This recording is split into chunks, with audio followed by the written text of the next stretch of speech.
The Puritans had claimed it was common knowledge among the Indians that the Narragansetts were planning to join the war in the spring.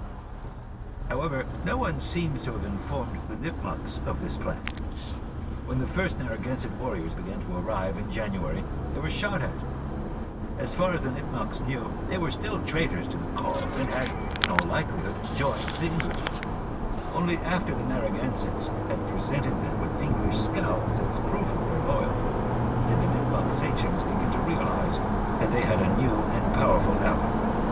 Thanks to the intervention of the English in Rhode Island, there was yet another tribe eager to take up the fight. But where were Philip and the Pokanokets? Chapter 15. In a strange way.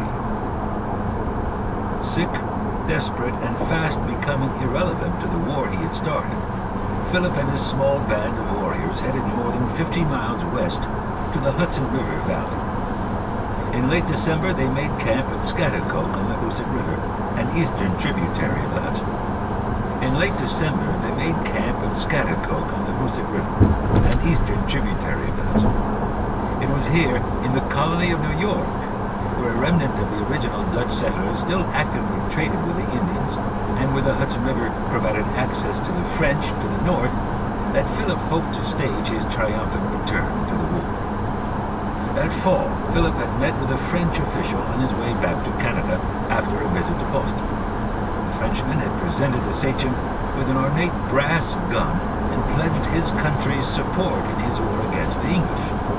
Specifically, he had promised Philip 300 Indian warriors from Canada and all the powder and shot he needed.